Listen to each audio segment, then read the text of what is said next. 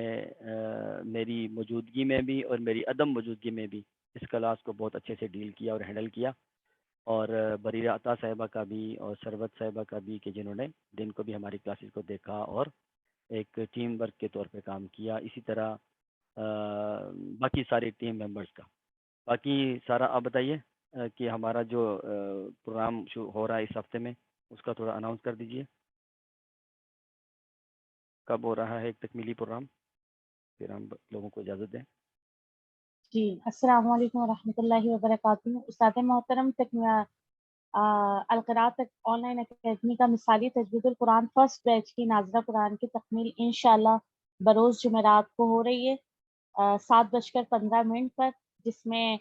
خصوصی مہمان خصوصی ایک تو آپ ہوں گے، اور اس کے علاوہ لاہور یونیورسٹی کے پروفیسر سائمہ ہارون صاحبہ جو ہے ان کا خصوصی درس قرآن ہوگا آپ دونوں کا. تو سبھی اسٹوڈنٹ سے گزارش ہے کہ اس خوشی کے موقع پر اس پروگرام کے اندر ضرور شرکت فرمائیں اور طالبات کی حوصلہ افزائی کیجیے. اس میں خصوصی لیکچرز کے ساتھ ساتھ جو ہے وہ اسناد دی جائیں گی، سرٹیفکیٹ دیے جائیں گے، رزلٹ اناؤنس کیا جائے گا، اور دوسری بھی موٹیویشنل اسپیچز جو ہے وہ شامل ہوں گی انشاءاللہ. ٹھیک ہے. اور اس کلاس کے بارے میں کیا ہے، کب پیپر کر رہے ہیں، کب وہ سرٹیفکیٹس دے رہے ہیں؟ جی استاد جی، یہ تو ابھی ہمارے دن باقی ہے نا، تو یہ ویک بھی باقی ہے. تو کل اور پرسوں کلاس کی صورتحال ترجمہ وغیرہ میں سنوں گی، دیکھوں گی. تو کل اور پرسوں پتہ چل جائے گا کہ اگر 2 دن میں اسٹوڈنٹ جو ہے وہ ریویژن اچھی سی کر لیتے ہیں تو انشاءاللہ پیر تک جو ہے وہ میں ٹیسٹ لے لوں گی، اور یعنی ریویژن کر کے میں خود ہی ان کا ٹیسٹ لے لوں گی اور آپ کو بھی انفارم کر دوں گی اس حوالے سے. ٹیسٹ کے بعد جو ہے ہم سرٹیفکیٹ گروپ میں دے دیں گے. اور مزید آپ بتا ہی چکے ہیں کہ سورہ انعام جو ہے وہ عید کے بعد اسٹارٹ ہوگی، اور تمام اسٹوڈنٹ سے میں سبھی کلاسز میں یہ اناؤنس کر چکی ہوں کہ سورۃ الحجرات اور سورہ یوسف کے رمضان اسپیشل کورس کے اندر سب شامل ہو جائیں. اور ظاہر ہے اس میں تربیہ اور تزکیہ بہت زیادہ کیا گیا ہے، تو رمضان ہمارے لیے بہترین موقع ہے، تربیہ اور تزکیہ کا، نیکی کا ماحول ہوتا ہے، تو ہمارے لیے عمل کو تبدیل کرنا اس میں زیادہ آسان ہوتا ہے. تو سب کو ہی میں یہ کہہ چکی ہوں. تو انشاءاللہ ہم سب رمضان المبارک کے اندر جو ہے اس کورس میں شامل ہوں گے. ٹھیک ہے. باقی آخری بات میری طرف سے کہ کل کلاس انشاءاللہ ہوگی، میں انشاءاللہ خود شریک ہوں گا. کل میں نے نا آپ سے ایک بہت اہم ٹاپک پہ بات کرنی ہے. میری گزارش ہے آپ سب سے، یہی گفتگو جو ہے وہ صبح کی کلاس میں بھی ہے، یعنی صبح فجر سے پہلے جو ہماری سورہ بقرہ کی کلاس ہے اس میں بھی ہے، اور وہی رپیٹ ہوگی پھر شام کو. دن کی ساری کلاسز میں انشاءاللہ اس کو ہم اناؤنس کریں گے. تو آپ سب سے میری گزارش یہ ہے کہ اگر آپ صبح شریک ہو رہے ہیں فجر کے سے پہلے والی کلاس میں تو لازمی شرکت کریں, اور وہی گفتگو پھر ہم شام کو کریں گے. ادارے کے حوالے سے, رمضان کے حوالے سے ہم انشاءاللہ آپ کے ساتھ ایک اہم گفتگو کریں گے. میری گزارش یہ ہے کہ آپ سب لوگ اس میں لازمی شرکت کیجیے گا. باقی اجازت ہے سارا قریشی صاحبہ. جی استاد محترم, اسی لنک پہ ہماری ناظرہ قرآن سیکنڈ بیچ کی کلاس ہوتی ہے, تو اسٹوڈنٹ یہیں پہ رہیں گے. ٹھیک ہے, میں آپ کو ہوسٹ بنا رہا ہوں. ٹھیک ہے جی, اللہ حافظ. بہت شکریہ جی, اللہ حافظ.